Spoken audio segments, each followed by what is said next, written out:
नमस्कार दोस्तों, एक बार फिर से स्वागत है आपका अपने YouTube चैनल फ्री स्टडी पर। आज की वीडियो में हम बात करने वाले हैं अंडरस्टैंडिंग ग्लोबलाइजेशन, जिसका ये यूनिट 3 होने वाला है। यूनिट 3 का ये लास्ट पार्ट है, यानी कि यूनिट 3 का पार्ट 3 होने वाला है। इस वीडियो में हम अपना टॉपिक जो है वो कवर करेंगे अंतर्राष्ट्रीय आतंकवाद। आखिरकार क्या होता है अंतर्राष्ट्रीय आतंकवाद, या पहले हम ये समझेंगे कि आतंकवाद क्या होता है, फिर हम ये समझेंगे कि अंतर्राष्ट्रीय आतंकवाद क्या होता है। एक क्वेश्चन आपके पेपर में ज़रूर आएगा, और जहाँ तक आप पेपर में क्वेश्चन आता है आपसे कारण पूछेगा।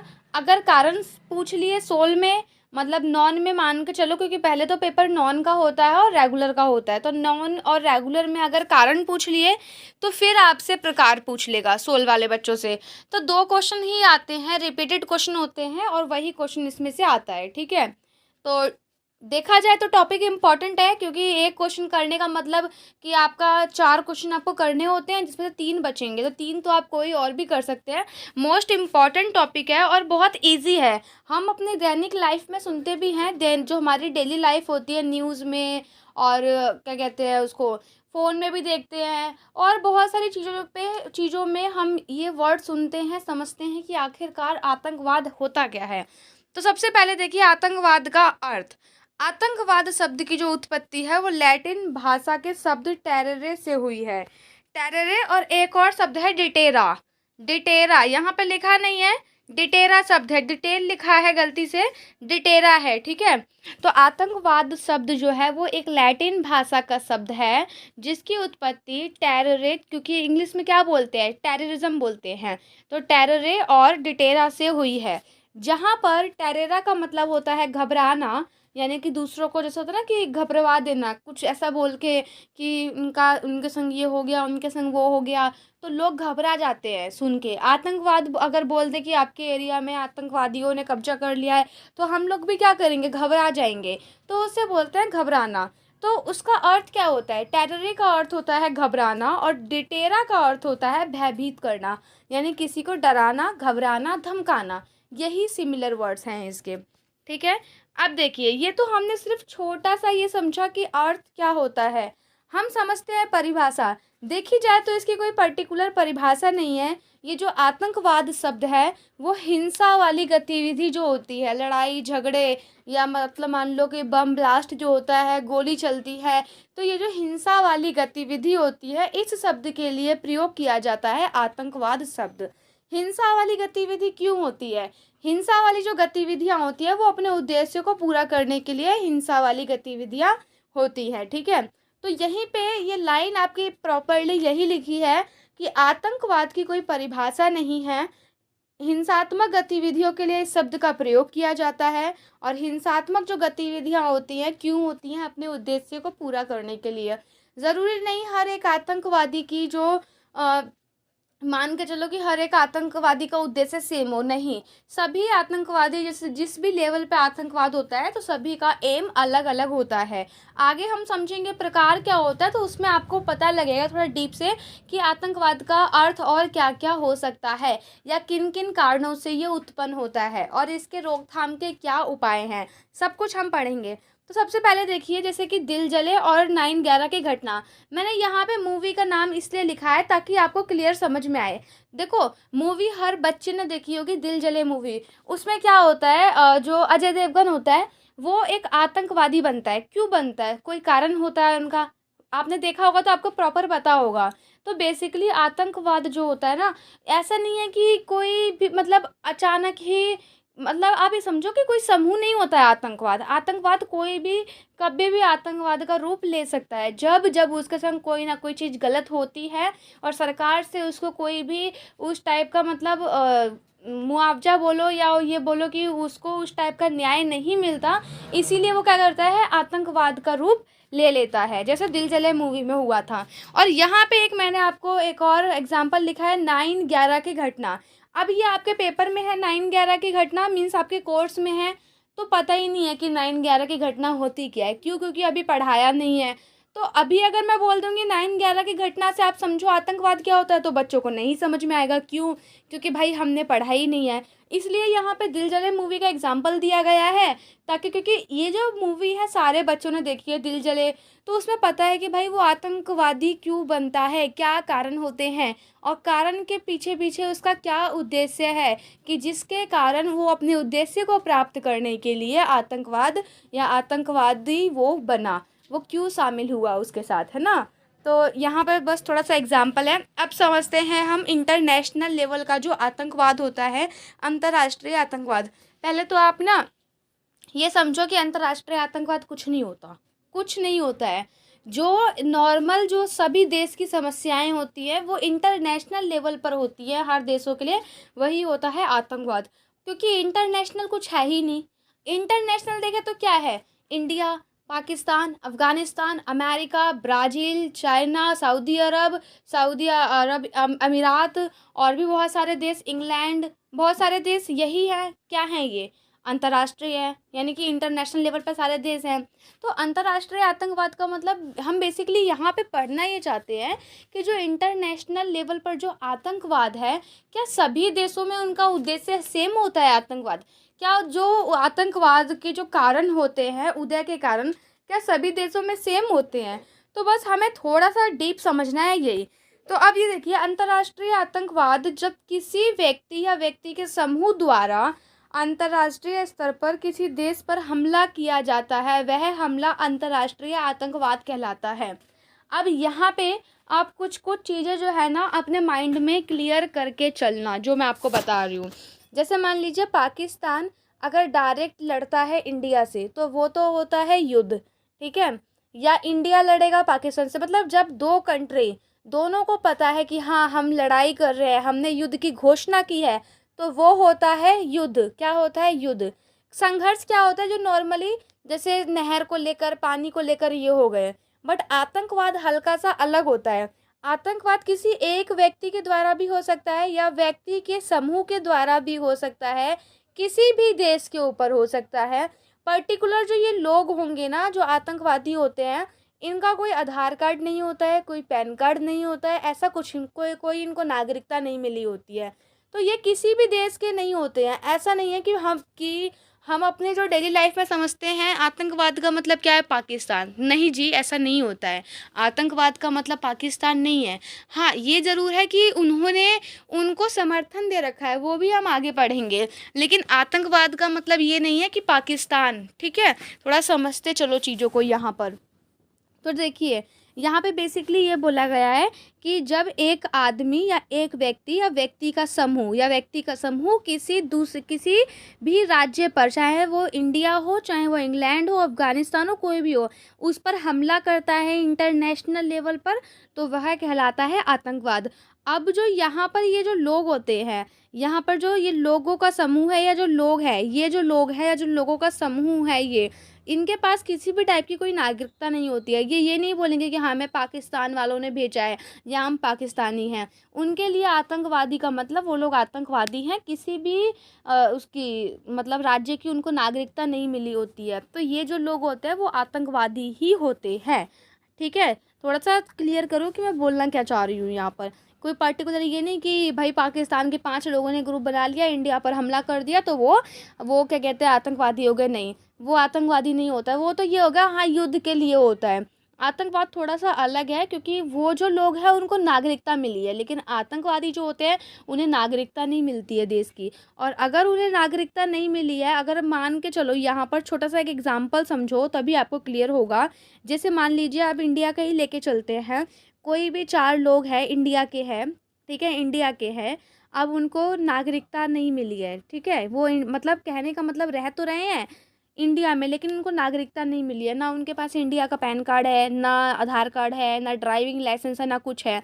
और वो लोग जाकर अगर अमेरिका पे हमला कर देंगे, तो क्या अमेरिका ये बोलेगा कि भारत ने हमला किया है? नहीं, भारत ने हमला नहीं किया है। वो क्योंकि भारत तो ये बोल देगा ना कि भाई ये मेरा नागरिक है ही नहीं, ये भारत का नागरिक है ही नहीं, हमने इनको नागरिकता ही नहीं दी, आप इनके संग जो करना चाहो वो करो, हमें मतलब ही नहीं है उससे, क्योंकि हमने इनको नागरिकता नहीं दी है, ना ये हमारे नागरिक है।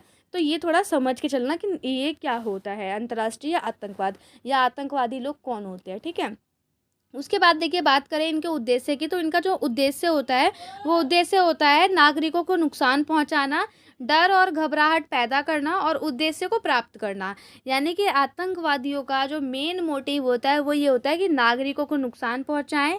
यही क्योंकि वो उनका काम क्या होता है, बम ब्लास्ट करना, ठीक है, बम फेंक देना, हमला करना, तो नागरिकों को नुकसान पहुंचाना, डर और घबराहट की स्थिति को पैदा करना और अपना जो उनका मेन लक्ष्य है उसको प्राप्त करना, ठीक है। अब देखिए आतंकवाद के प्रकार हम पढ़ते हैं।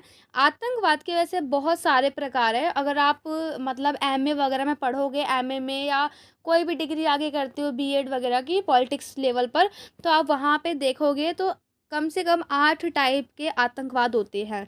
बट आपकी बुक में जो है 4 टाइप के हैं, तो हम यहाँ पे 4 टाइप के आतंकवाद ही पढ़ेंगे। पहला तो आपका राज्य प्रायोजित आतंकवाद है। पहला आपका है राज्य प्रायोजित आतंकवाद।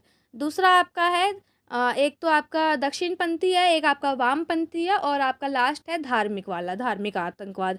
तो एक एक करके हम इनको समझते हैं विद एग्जाम्पल कि क्या इसके एग्जाम्पल हो सकते हैं। तो देखिए सबसे पहला जो है राज्य प्रायोजित आतंकवाद। इसका मतलब क्या होता है कि जब कोई एक राष्ट्र अपनी विदेशी नीति के लक्ष्य या कूटनीति उद्देश्य को प्राप्त करने के लिए दूसरे राष्ट्र में आतंकवादी घटनाओं को करने में सहयोग एवं संरक्षण प्रदान करता है, तो वह राज्य प्रायोजित आतंकवाद कहलाता है।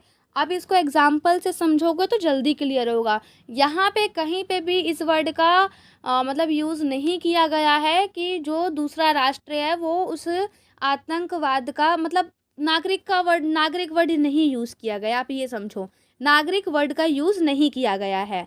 मतलब ये बोला गया है कि सहयोग और संरक्षण देता है, ठीक है। अब जैसे राष्ट्र की बात करें तो पाकिस्तान, उसका कूटनीति उद्देश्य क्या है, कश्मीर को पाना।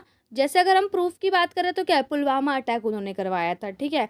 तो यही है कि जब कोई राष्ट्र है यानी कि जब पाकिस्तान अपनी कूटनीति उद्देश्य यानी कि जो उसका उद्देश्य कश्मीर को पाना, यानी जब पाकिस्तान कश्मीर को पाने के लिए दूसरे राष्ट्र में यानी कि इंडिया के अंदर में आतंकवादी घटनाओं को करने में सहयोग देता है और संरक्षण प्रदान करता है, तो वह क्या कहलाता है, राज्य प्रायोजित आतंकवाद कहलाता है। क्लियर।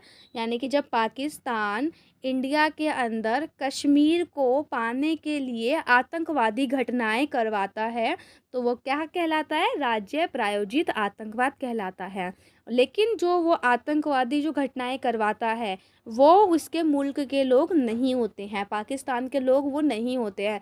हाँ, वो अपने अपने यहाँ पर उनको मतलब रहने के लिए शरण देते हैं, कहते हैं शरण मिलती है, शरणार्थी, लेकिन नहीं शरणार्थी नहीं, वो एक अलग चीज़ है। शरण देते हैं मतलब, ठीक है, किसको, आतंकवादियों को शरण देते हैं अपने यहाँ पर रहने के लिए। तो ये चीज़ उनकी गलत है, खैर है ना। लेकिन वो उनके लोग नहीं होते, क्योंकि अगर हम अभी आपके माइंड में भी अगर कोई भी बोल दे कि आतंकवाद, तो आपके माइंड में भी आएगा कि पाकिस्तान, है ना।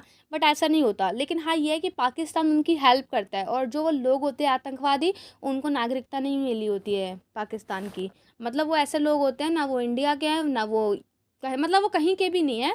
वो खाली आतंकवाद इसीलिए बोलते हैं क्योंकि वो कहीं के हैं ही नहीं, उन्हें कहीं की नागरिकता ही नहीं मिली है और सिर्फ पाकिस्तान उनको हेल्प कर रहा है। तो यही होता है राज्य प्रायोजित आतंकवाद। आशा करती हूँ आपको ये क्लियर समझ में आया होगा। एक बार डेफिनेशन को हम दोबारा देखेंगे। जब कोई राष्ट्र है यानी कि जब पाकिस्तान अपनी कूटनीति उद्देश्य को प्राप्त करने के लिए यानी कि कश्मीर को पाने के लिए दूसरे राष्ट्र में आतंकवादी घटनाओं को करने में सहयोग एवं संरक्षण प्रदान करता है, तो वह राज्य प्रायोजित आतंकवाद कहलाता है। ठीक है, क्लियर। अब हम यहाँ पे थोड़ा सा पढ़ लेते हैं कि इस सीमा पर आतंकवाद इसे यहाँ पे थोड़ा गलत लिखा है, इसे सीमा पार आतंकवाद भी कहा जाता है। सीमा पार आतंकवाद भी कहा जाता है। देखो जो वर्ड मैं यहाँ क्लियर करती चल रही हूँ, जो भी बच्चा नोट्स बनाता है या लिखता है पढ़ते टाइम, तो वो इस चीज़ को क्लियर करते चलना कि यहाँ पे पर नहीं है, यहाँ पर पार लिखा है, इस नहीं लिखा है, यहाँ पे इसे लिखा है कि इसे सीमा पार आतंकवाद भी कहा जाता है। यह भारत में ही नहीं बल्कि अन्य राष्ट्रों में भी पाया जाता है। उसके बाद देखिए दूसरा है दक्षिणपंथी आतंकवाद। तो जैसा मैंने आपको पहले ही बताया था, हम इस वीडियो के अंदर 4 आतंकवाद पढ़ेंगे, जो कि आपके पेपर में क्वेश्चन आता है कि आतंकवाद के कितने प्रकार होते हैं या उनके क्या कारण होते हैं, वो बताइए। तो दोनों ही क्वेश्चन हम वीडियो में डिस्कस कर रहे हैं, राइट। पहला हमने पढ़ लिया है, दूसरा है हमारा दक्षिणपंथी आतंकवाद। तो मैंने यहाँ पे एक एग्जाम्पल लिख रखा है दक्षिणपंथी के लिए। आपने एक नाम सुना होगा लिट्टे समूह का, जो कि तमिल इलम, जो लोग जो तमिल के थे, बट वो थे कहाँ पे, वो श्रीलंका में रहते थे। लेकिन हम पहले यहाँ पे डेफिनेशन देखते हैं, फिर आपको क्लियर होगा। देखिए, इसे जातीय राष्ट्रवादी आतंकवाद भी कहा जाता है। जब कोई जाति समूह अलग राष्ट्र बनाने की मांग करता है या वकालत करता है, किसी अन्य जाति समूह पर व्यवस्थित तरीके से हिंसा को अंजाम देता है, तो इसे जातीय राष्ट्रवादी आतंकवाद या दक्षिणपंथी आतंकवाद कहा जाता है। यानी कि एक ऐसा आतंकवाद जहाँ पे कुछ समुदाय मिलकर अपने अलग राष्ट्र की मांग करें, अलग ही अपने राष्ट्र की, राज्य नहीं बोल रही हूँ, यानी कि यहाँ पर राष्ट्र का मतलब है एक अपनी अलग कंट्री की मांग करें। जैसे कि आपको पता है कि तमिल लोग जो थे ना, वो श्रीलंका में रहते थे, और जो उनका ग्रुप था जो श्रीलंका में रहते थे, उनको हम लिट्टे कहते थे, जिसका मतलब था लिबरेशन टाइगर ऑफ तमिल इलम। इन्होंने भी क्या किया था, इन्होंने भी श्रीलंका वाली सरकार से बोला था कि हमें अपना अलग राष्ट्र चाहिए। तो यानी कि एक ऐसी जाति का समूह जो अपने लिए राष्ट्र बनाने की वकालत करता है या अपने लिए राष्ट्र की मांग करता है कि हमें तो अलग राष्ट्र चाहिए। वो उनका राष्ट्र उनके अकॉर्डिंग हो सकता है, किसी भाषा के आधार पर या उनके धर्म के आधार पर। ठीक है, अब देखिए ये आप समझ गए होंगे। तीसरा है धार्मिक आतंकवाद। धार्मिक आतंकवाद, जैसा कि आपको नाम से ही पता लग रहा है, ये जो रिलेटेड है वो धर्म से है। जब एक धार्मिक समूह दूसरे धार्मिक समूह के खिलाफ व्यवस्थित तरीके से हिंसा को अंजाम देती है और अपने लक्ष्य को प्राप्त करती है, यानी कि लक्ष्य को प्राप्त करने का प्रयास करती है, तो वह धार्मिक आतंकवाद कहलाता है। बेसिकली कहा जाए तो धर्म की आड़ में जब कोई धार्मिक समुदाय, एक धार्मिक समुदाय दूसरे धार्मिक समुदाय पर व्यवस्थित तरीके से हिंसा करता है या अपने लक्ष्य को प्राप्त करने के लिए कोई प्रयास करता है, तो वो धार्मिक आतंकवाद कहलाता है। लेकिन ऐसा बिल्कुल भी नहीं है कि कोई पर्टिकुलर धर्म के लोग करते हैं, नहीं, धर्म की आड़ में कोई और लोग ही वो लोग कार्य ऐसा करते हैं। जैसे कि आपको पता है किसान आंदोलन, किसान आंदोलन जो होता है, किसान बैठ के करते हैं सड़कों पर।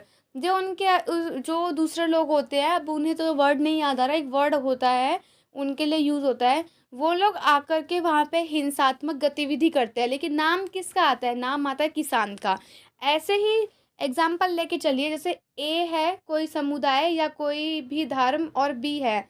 जब ए धर्म के लोग बी धर्म के लोगों से घृणा करते हैं या उन्हें अच्छा नहीं समझते हैं, और इस कंडीशन में किसी थर्ड पर्सन को पता है कि हाँ ए बी से नफरत करता है या घृणा करता है, तो सी पर्सन क्या कर रहा है कि ए के धर्म की आड़ में बी पर ऐसी हिंसात्मक गतिविधि करना जिससे नाम पूरा का पूरा किस पे आए, ए पे आए।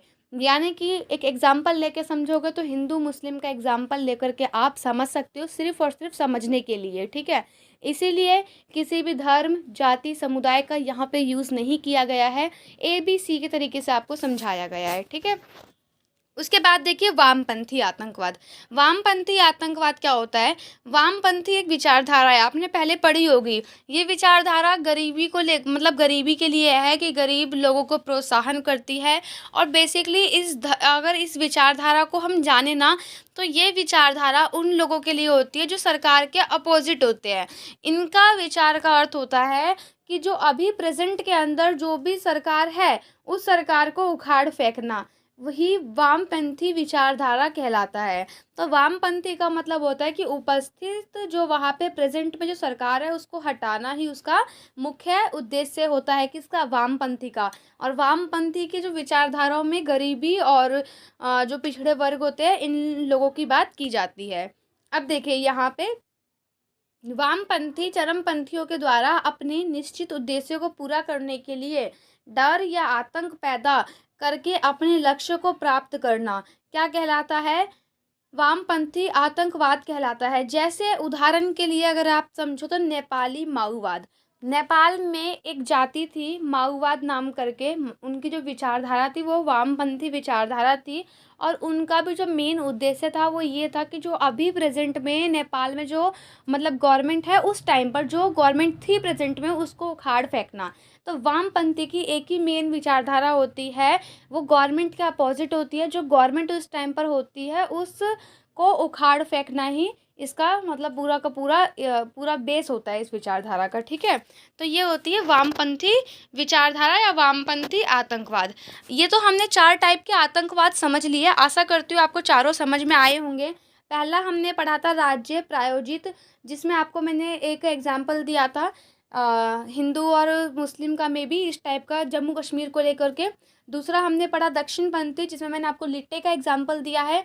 तीसरा मैंने आपको पढ़ाया है वामपंथी। वामपंथी में मैंने आपको नेपाली माओवाद का एग्जाम्पल दिया है। और धार्मिक आतंकवाद, धार्मिक आतंकवाद में इसीलिए एग्जाम्पल नहीं दिया है क्योंकि पर्टिकुलर वो कोई धर्म के लोग नहीं करते हैं, वो धर्म की आड़ में कोई दूसरे लोग ही करते हैं। ठीक है, अब यहाँ पे देखिए अंतर्राष्ट्रीय जो आतंकवाद होता है, इनके कारण क्या होते हैं, किस कारण से आतंकवाद फैलता है या आतंकवाद की स्थिति उत्पन्न होती है। जिस प्रकार आपने मूवी देखी होगी दिल जले मूवी, उसमें क्या था, आतंकवादी बनने का रीज़न क्या था कि उसको सरकार से वो न्याय नहीं मिला जो उसे चाहिए था, है ना, अपने पापा के लिए। तो इसी टाइप से कुछ कारण होते हैं जिसकी वजह से कुछ समुदाय आतंकवाद का रूप लेते हैं। सबसे पहले हम यहाँ पे पढ़ेंगे कि जो अंतर्राष्ट्रीय आतंकवाद कोई विशिष्ट कारण नहीं है, यानी कि हर एक समाज के लिए या हर एक राज्य के लिए अलग अलग आतंकवाद हो सकता है। पर्टिकुलर सभी के लिए समान नहीं है कि हर देश में धार्मिक आतंकवाद ही मिले। कहीं पे आपको राज्य प्रायोजित आतंकवाद देखने के लिए मिलेगा, कहीं आपको दक्षिणपंथी मिलेगा, कहीं आपको वामपंथी मिलेगा, कहीं आपको धार्मिक मिलेगा। तो हर राज्य में कारण जो है वो सेम नहीं होते हैं, प्रत्येक राज्यों के अनुसार कारण जो है वो अलग अलग होते हैं। क्या अलग अलग कारण हो सकते हैं वो हम समझते हैं यहाँ पे। तो देखिए राजनीतिक नैतिक समर्थन मिलना। सबसे पहला कारण जो होता है इसका आतंकवाद का, वो ये होता है कि किसी भी राजनीतिक पार्टी के द्वारा या किसी भी राष्ट्र के द्वारा उनको जो समर्थन मिलता है। जैसा कि मैंने आपको एग्जाम्पल दिया, आतंकवाद को समर्थन कौन देता है, पाकिस्तान देता है। तो ये इसका एग्जाम्पल है। ठीक है, दूसरा है, यहाँ पे लिखा भी है, दूसरा है धार्मिक कट्टरता या जातीय कट्टरता। आपने भी कई बार लोगों को देखा होगा, वो बोलते हैं अपने आप को मतलब कट्टर हिंदू इस टाइप से, या कोई अपने आप को कट्टर मुसलमान भी बोलता है ना। तो इस टाइप से आपने अभी वर्ड आप अपने डेली लाइफ में भी सुनते होंगे, लोग अपनी गाड़ी पे भी लिखवा के रखते हैं कट्टर हिंदू इस टाइप के।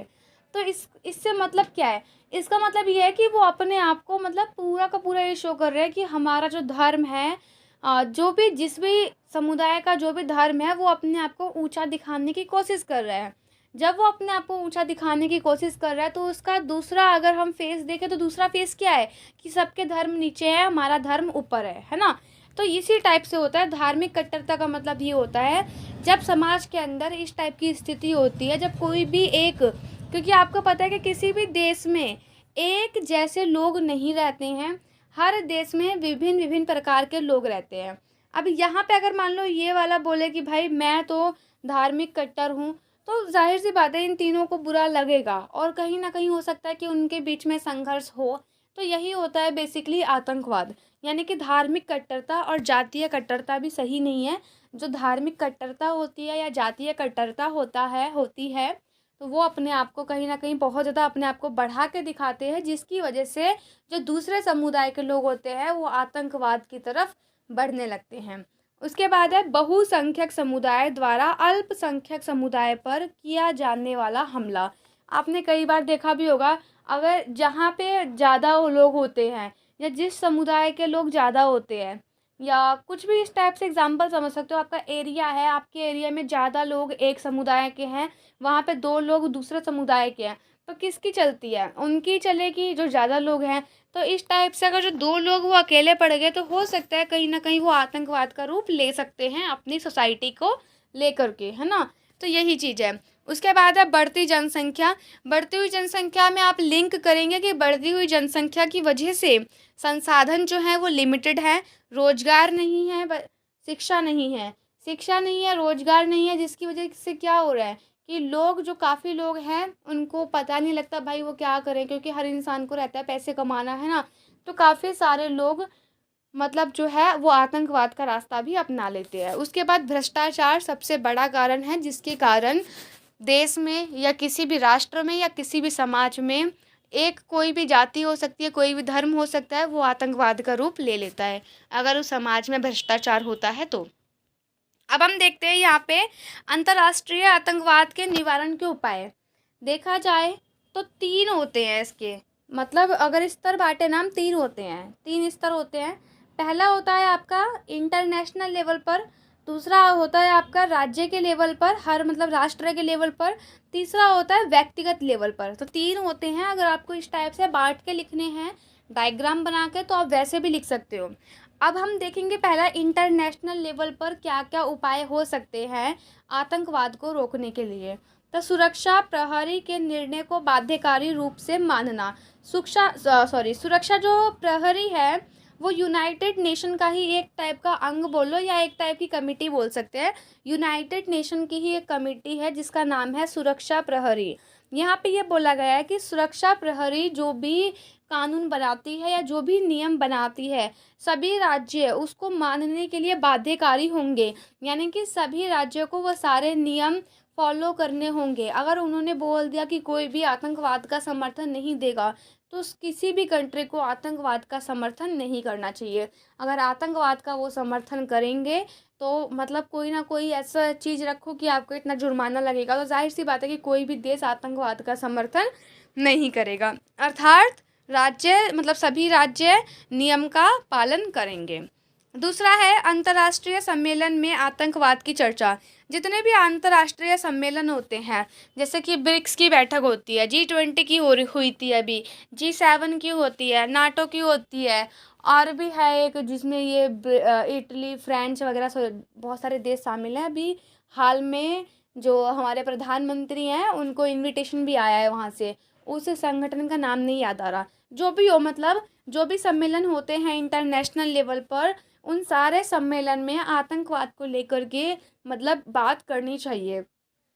अगर वहाँ पे कोई बात होगी उसको रोकने के लिए कोई सकारात्मक निर्णय लेंगे तो हो सकता है कि आतंकवाद की स्थिति जो है वो डाउन हो जाए, क्योंकि जब उनको कोई समर्थन ही नहीं देगा, जब उन्हें कोई खाने के लिए ही नहीं देगा, कोई उन्हें पैसे नहीं देगा, कोई उन्हें हथियार सप्लाई नहीं करेगा तो आतंकवाद अपने आप ही रुक जाएगा, है ना। उसके बाद देखिए अगला है वैश्विक आतंकवाद के संगठन पर प्रतिबंध। यानी कि जो इंटरनेशनल लेवल पर जो आतंकवाद के संगठन बनते हैं ना, वैश्विक आतंकवाद के संगठन पर प्रतिबंध, यानी कि अंतर्राष्ट्रीय आतंकवाद को राज्य से मिलने वाला समर्थन पे प्रतिबंध। जो मैंने आपको ऊपर बताया अभी वही कि जो भी इस टाइप के ग्रुप होते हैं आतंकवाद वाले, तो उनको किसी भी टाइप का किसी भी राष्ट्र से कोई भी समर्थन नहीं मिलना चाहिए, क्योंकि आतंकवाद भी जो आतंकवादी होते हैं वो भी इंसान ही होते हैं, उन्हें भी खाने के लिए चाहिए होता है। जब उन्हें कोई खाने के लिए नहीं देगा तो जाहिर सी बात है कि वो भी फिर क्या है कहीं ना कहीं जाके नागरिकता लेंगे, कोई ना कोई काम करेंगे, वो काम छोड़ देंगे।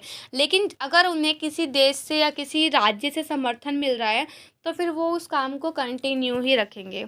अब यहाँ पे देखते हैं ये जो 3 मैंने आपको बताए हैं, 3 या 4 जो बताए हैं ऊपर के, जो मैंने आपको बताए हैं वो इंटरनेशनल लेवल के मतलब उस पे है, बेस पर है। उसके बाद जो अभी एक बताया है वो राष्ट्र के बेस पर है कि हर एक प्रत्येक राष्ट्र कैसे आतंकवाद को रोक सकता है। अगला जो मैं बता रही हूँ यहाँ पे ये व्यक्तिगत लेवल से है कि एक व्यक्ति कैसे आतंकवाद को रोक सकता है। आम नागरिक की भूमिका बहुत ही महत्वपूर्ण है।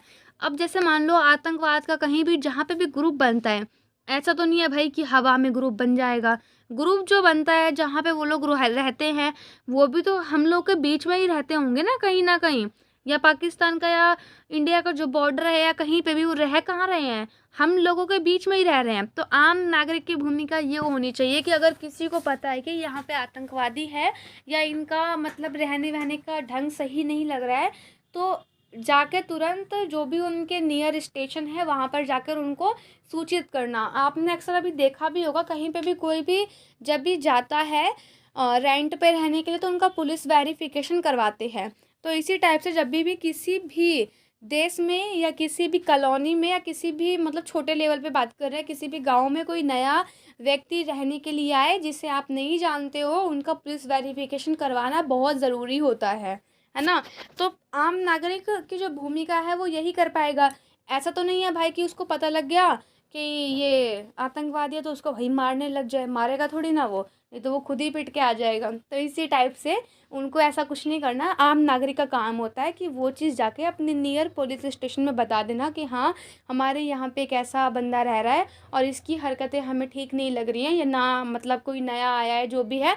तो अगर उसकी पुलिस वेरिफिकेशन हो जाती है तो ठीक है, नहीं होती है तो फिर बाद में वो चीज़ पुलिस अपने आप देखेगी। तो हर एक नागरिक का ये मतलब हर एक नागरिक की ये भूमिका यहाँ पे अदा करती है, ठीक है। यही सब आपको इसमें लिखना है। उसके बाद मीडिया की भूमिका को भी आपको ऐसे लिखना है, तटीय सुरक्षा को मजबूत करना, क्योंकि जो भी लोग होते हैं आतंकवादी वो कहाँ से आते हैं, वो तटीय सुरक्षा तटीय जो वो होते हैं क्षेत्र वहीं से आते हैं। जैसे कि तमिलनाडु हो गया, है ना, तो वो तटीय क्षेत्र से ही आते हैं। जैसे तटीय क्षेत्र तो पता होगा ना आपको क्या होता है, तो तटीय क्षेत्र से ही वो लोग आते हैं आतंकवादी। तो वहाँ पे सुरक्षा को मजबूत करना, बंदरगाह एवं एयरपोर्ट को और बेहतर बनाना, वहाँ पे और कड़ी चेकिंग करवाना, केंद्र और राज्य में समन्वय। अगर केंद्र और राज्य सरकार में समन्वय रहेगा, दोनों की दोनों सरकारें एक साथ रहेंगी, तो हो सकता है कि हाँ, देश में आतंकवाद ख़त्म हो जाए।